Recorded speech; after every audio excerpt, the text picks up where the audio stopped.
I've been the one elected, since my brother unfortunately couldn't be here, to speak and give my father this wonderful award. In my mind, this evening is a public declaration of what my brother and I have known all our lives, that he is a very special man, and he's a gift to us.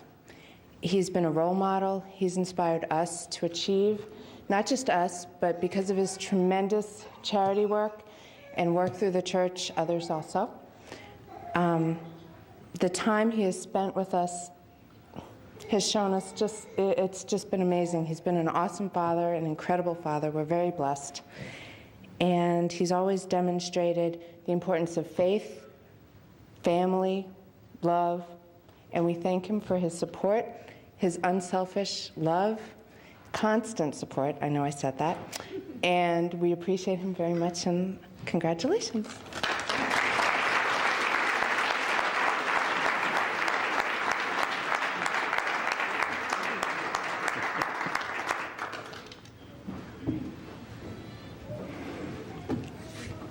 It's amazing to hear my daughter speak as long as she spoke. In our family, it's my son that has the gift to get up here and speak and to say a lot of things. And if he was here, he would probably spend the rest of your evening before he turned this over to me. So Michelle, thank you for representing Michael. But this is an honor. It's an honor in a lot of ways. I mean, family has always been important. And I guess this is just one way when my kids, I call them kids still, but when I was asked by the American Diabetes to do this, I thought about a couple of things. One, American Diabetes, I mean, all of our families, my family, my wife's family, all of our families, and I'm sure most of the families here, have had someone in our family suffering from diabetes. So it definitely was an opportunity to do something positive. But the thing that then occurred to me is, but my two children will not want to do this.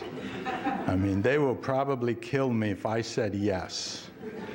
And over the years, I've learned not to say yes without asking three people, my two children and my wife, okay?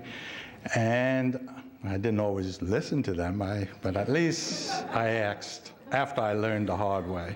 So I asked them, and they really surprised me because they said, yes, Dad, it's a great honor for you. It's a great opportunity. We would love to do it. So go ahead, say yes. And I said yes. So for Michelle and Michael, in absentia, I thank you both for allowing me to stand here and to get this honor. You know, over the years, now I did not grow up with a father. My father died when I was 9 months old, so I didn't have a father. But what I had was family. And I had an uncle who was old. He was probably, when I was a youngster, you know, just in my early teenage years, when you really, as a man, as a young boy, you really would look to your father. Well, my uncle was beyond. He was at the grandfather stage, but I wasn't looking for a grandfather. So you could imagine, you know, that when I became a father, I didn't know what to do. So I just went on instincts, and I guess having made mistakes, my kids will probably tell you I did a pretty good job. So I think I learned a lot, maybe from instincts from my father, because the stories that I heard about him was that if he had lived, I know he would have been a great father to me. So I probably learned some of the things from instincts just from him. Also, as I've grown older, I've learned a couple of things. And one of the key things I've learned is to cherish the moment. Now, I've heard that at one graduation speech a couple of years ago. And since then, I've decided to really think about what that means at every event, every time I meet a person. Because when I look back on my early years, I probably missed a lot of opportunities as my children were growing up to cherish the moment of that time, whatever event. You know, my son gave the story about Little League. It was really a Little League baseball game where I lost my temper at the coach for not playing all the kids, playing only the best players and leaving the rest of the kids sitting on the bench and not playing them. And I just didn't think that was fair.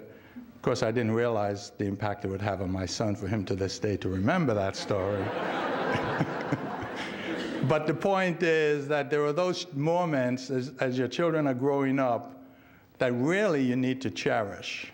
And as I've gotten older, I've taken the time now to cherish the moment. I walk around greeting a lot of people, and I come back to the table, and my wife kids me, and she says to me, you know, what are you walking around networking for? You don't need to network anymore. You're not retired. But I'm not networking. I'm just cherishing the relationships of people that I've known over the years and people that have been good to me over the years, and I'm cherishing that relationship and cherishing the moment. So my advice to you is cherish the moment. You know, life is fleeting, and I think we need to take more time to enjoy each other, get to know each other, and learn something from each other, each event, each activity. And tonight is a good example. I mean, I just feel honored to be among, you know, to be one of the honorees. And when you hear the stories about all of the fathers, I wonder, why am I here? I haven't done that many things as a father, you know, but I cherish that. I cherish what everyone else has done. So I've been given instructions not to speak too long. I thank my wife. She has been more than my mainstay. I have my niece with me, who has been also a real influence over the past couple of years. She's been living with us until she graduated from Divinity School and is now a minister. But she lived with us while she was going to Divinity School recently, and it was a great experience having her living with us again, you know. So I've cherished that moment also. But it's great. So I thank you all for all your support. I thank my wife. I thank Michelle and Marie and everyone else, all our friends that's here. I thank you for coming and taking the time to be with us. My former co-workers from KPMG, I see them there. Thank them all for coming. And I see a lot of individuals from Harvard University and from some of the nonprofit organizations that I'm involved in. Some affiliated with Howard University Middle School, Howard University starting, Hoop Dreams, and the list can go on. I see Pepco, you know, the list can go on. I thank you all. I'm just overwhelmed now. I'm stopping. Enjoy the rest of your evening, and thank you.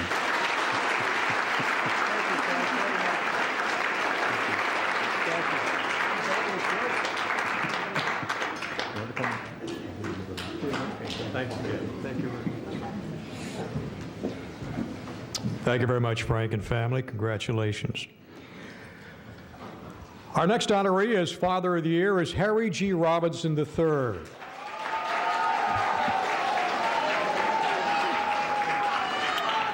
A third-generation Washingtonian, Harry Robinson grew up on the campus of Howard University, where his great-grandfather taught back in the 1880s. He graduated from Theodore Roosevelt High School, studied architecture at Howard, where he also attended graduate school and also received an advanced degree in urban design from the Harvard Graduate School of Design. After college, he served in Vietnam as a soldier in the U.S. Army, earning the Bronze Star and Purple Heart medals. One of Harry's proudest achievements, after his family, of course, is the ARC Adventure City Place, a career discovery program in civic design that he developed for D.C.'s disadvantaged youth. He and his wife, Diane, still live in Washington. His daughters are Erin, Lee, and Kia. Enjoy the video of Harry G. Robinson III.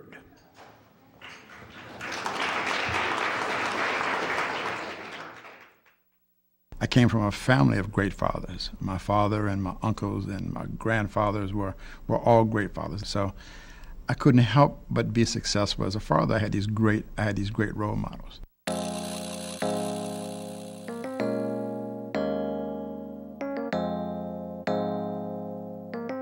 Growing up, Harry Robinson and his sister must have been the nattiest kids in the neighborhood.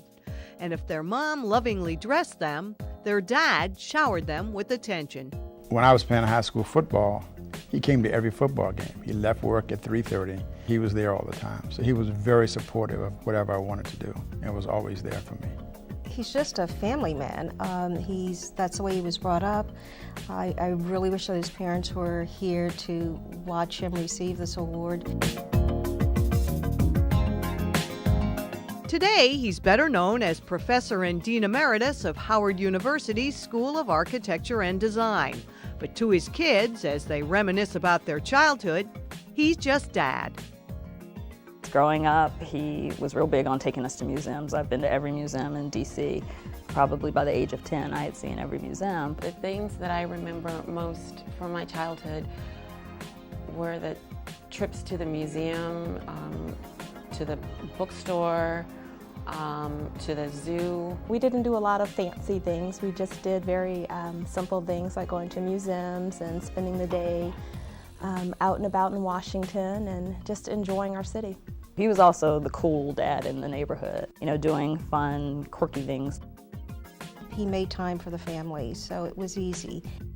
Whenever he would come home after a long day, our kids would always run downstairs and yell, "Daddy's home, Daddy's home." And watching them grow up and be successful and have some bumps and being able to take them over the bumps, that's the best part of being a father. It's the children.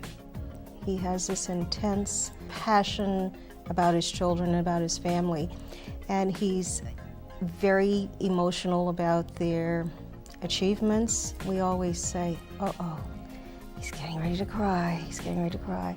But he does it and without embarrassment, and it's just again his intense devotion to his family. I feel very blessed that I've had a good role model growing up, someone that's been supportive and understanding and nurturing. He's someone who I trust, so if I needed something from him, I know that he would always be there for me. I sometimes joke about this, but I know if my dad were a multimillionaire, I'd be set for life. He's just a generous, caring kind of guy.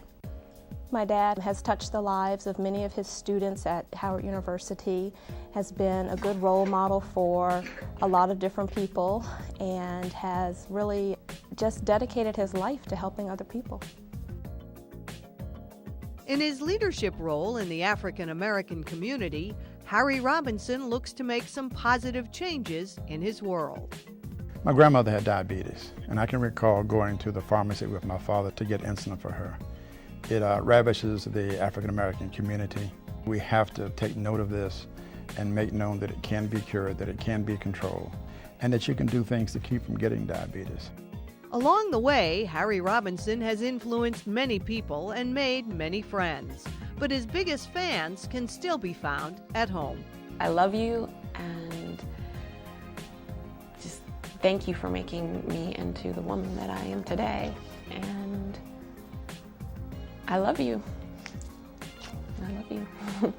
That I will always be here for you, anything that you ever need. I will always be there to provide it to you, and you're an awesome dad, and I appreciate that. I just want you to know that I love you, and I want to have you around for a really long time. And I love the relationship that you have with Max, and I love that you call him Harry after you. And I just think it's really special, and I see how you have really transformed into Papa. Papa, I love you. Go on and cry if you want to. It's your party, and you can cry if you want to.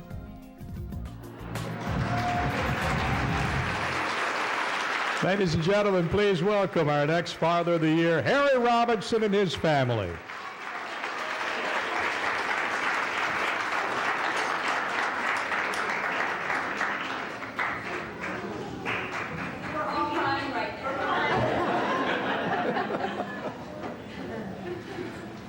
That's great.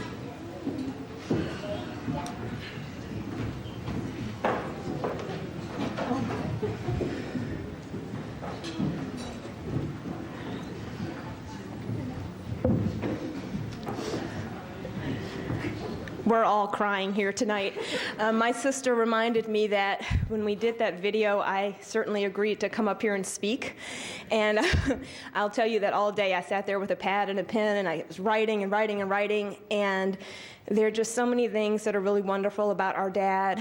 And I could stand here and talk all night about him, but I know that we're all sort of getting tired. It's about time to go home. And as I was writing today, Max said to me, he said, "Mommy," he said, "Papa is the bestest guy in the whole universe." And I think that just sums it up really nicely. That, Papa, you are the bestest guy in the universe, and we love you, and thank you, and congratulations. Thank you, Doc.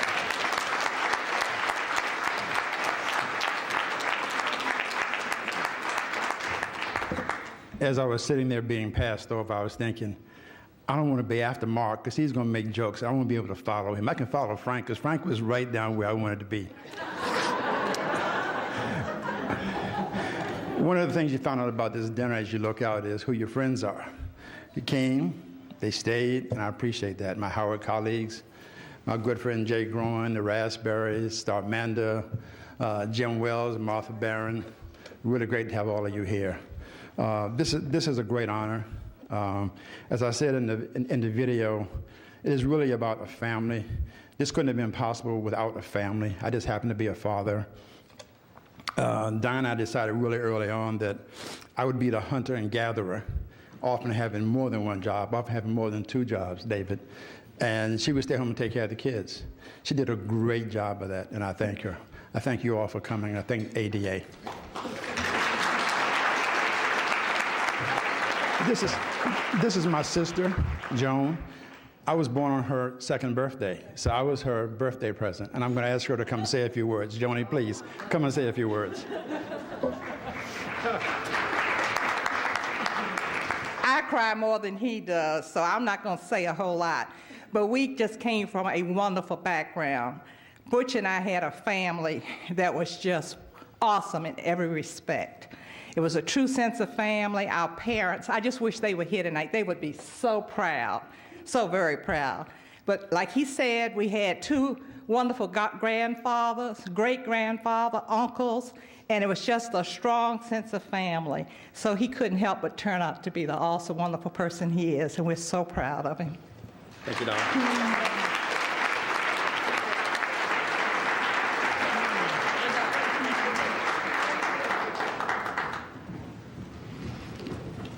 Thank you, Harry. Congratulations to you and the family. Well, our final nominee tonight, honoree, is Mark Russell.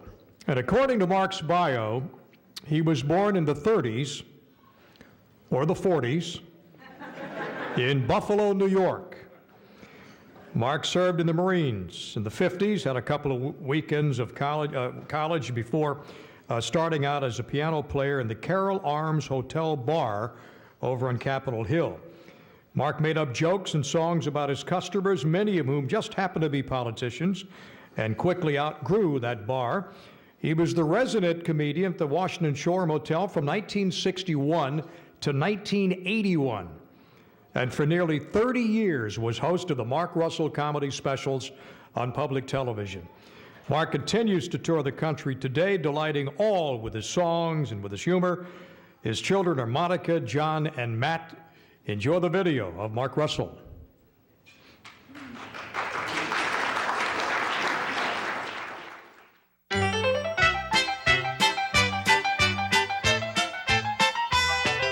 This is the city, our nation's capital, Washington, D.C.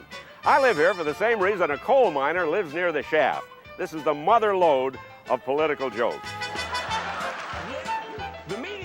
For decades, Mark Russell has entertained us with his political humor. Russia is the evil empire, and we walk hand in hand with China. You know why? China buys more Pepsi from us. He has spent his career behind a piano, just as he remembers his father doing before him. My father was a great influence. He was the life of the party. He was the one who led the singing around the piano. He'd stand up at a party, he'd put a cigarette on his hand right here, see? And then he'd flip the cigarette up in the air and he'd catch it in his mouth. And so the greatest advice my father ever gave me, he said, son, don't light the cigarette until after you do the trick. Like recently, my congressman tried to buy my vote, and his check bounced. When the children got older, I thought, well, I can combine my career with my fatherhood by demanding that they sit in the audience. He's brought a lot of humor and joy to people's lives.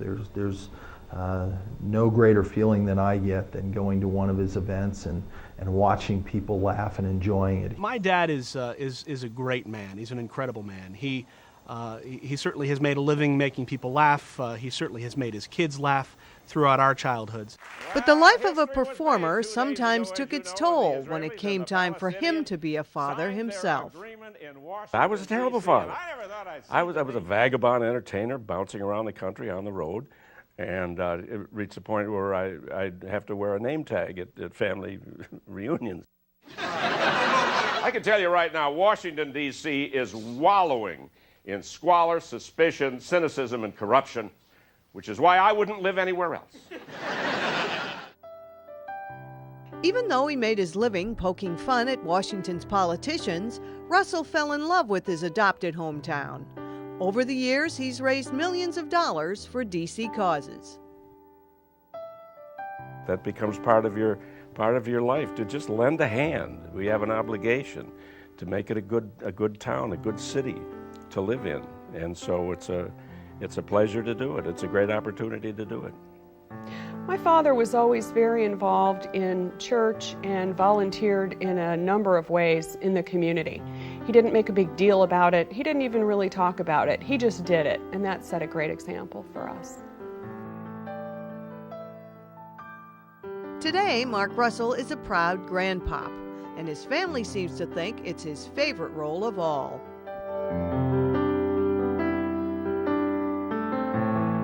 My father enjoys being the patriarch of the group, and he likes to just sit back. He likes to sit back and watch the interactions between the kids and the grandkids. He enjoys seeing us all together and having a good time together. My son, when he goes to his grandfather's house, knows he'll do at least two things: play chess and learn something. And even now, my son is almost an expert on the human brain. It's a blessing to be able to see my father spend time with my children, because I get to, in a very special way, relive those moments that we spent, those special moments that we spent together as father and son, and to see how that same relationship, that same bond exists between Dad and my children is something that's very magical. Now they have their own children, and then you look at their children act like little brats and misbehave, and then you point to your own children and you say, your turn. As much as he loves to joke about his family life, Mark Russell holds a special place in his heart for each of his children. I feel that I have given to my daughter Monica a family heirloom, if you will. I have given her that precious gift of sarcasm. Now, my oldest son, John, he is the natural athlete, and he taught me how to play baseball. It was wonderful. And I'll never forget when he said to me, Dad, you throw like a girl. And then my youngest son, Matthew, he has possible political aspirations. And if he ever runs for office, he will have baggage, as they say in politics. He will have a skeleton in his closet. From all indications, the Russells are charter members of a mutual admiration society. He tells me he's proud of me and proud of all of us. And that means a great deal because I know his standards are very high. Dad, I want to say congratulations for this incredible honor. It is a testament to the commitment you have made as a father, the commitment you continue to make as a father. I have and will always admire you, honor you, and love you. As I look back, he's taught me a lot of lessons. He's made me a better man and made me a better person. And I can only hope that I, in turn, can do the same for my boys. A great honor to be in the company of these distinguished honorees. And it's a completely departure from my career, and I guess the biggest difference tonight is that there's no piano. Thank goodness.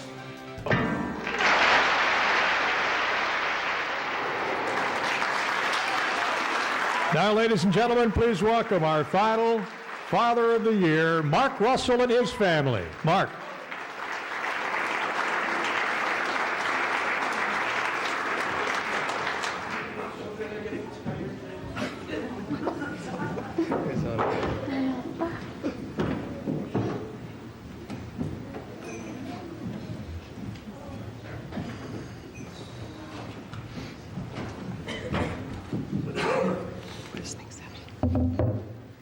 I also am the eldest and so was elected to do this, although both of my brothers could speak most eloquently on the topic for sure. Probably the most frequent question my brothers and I get about our father is, was he funny at home? And the simple answer, of course, was yes. There are countless stories, if it weren't the end of the evening, that could tell of practical jokes and spontaneous silliness that kept our household lively. But when people ask us about humor at home, what we'd really like to talk about is what we learned from our father about humor and how it affects the way we live our lives. Quite simply, it's our family values. Beyond entertainment, humor has tremendous power. It has the power to heal the body and mind, to bring people together, to give us energy, reduce stress. But humor can also hurt and divide people. And what our father taught us was to walk the fine line, to stay on the right side of the line of that difference. In my own life, I've learned how to draw on humor for energy and to improve relationships. There's nothing I enjoy more than laughing with my son. And I know that 6-year-old Katie can begin any conversation with, "Guy walks into a bar."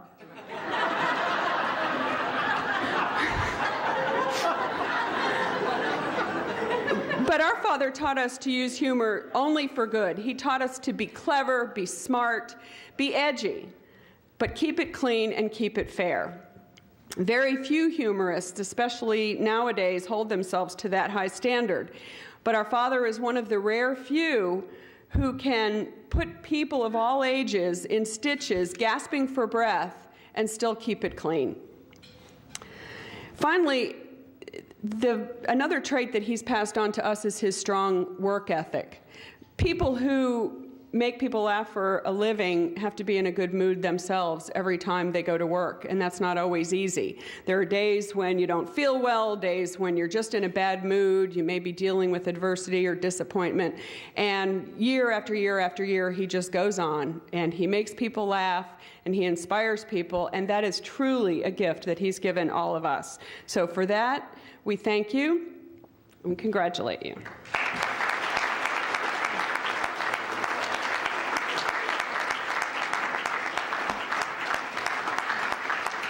Oh, thank you. It is late. It's way past Johnny Holliday's bedtime. That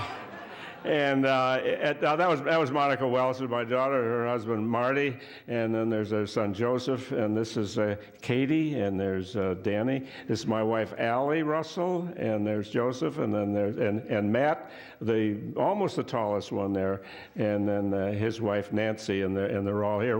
We Russells are an old show business family. My uncle Nipsey couldn't be here tonight. Now, somebody mentioned my father. Now, my father, his people came from a bleak part of the world, the northeastern corner of what is now Poland, and it was Russia.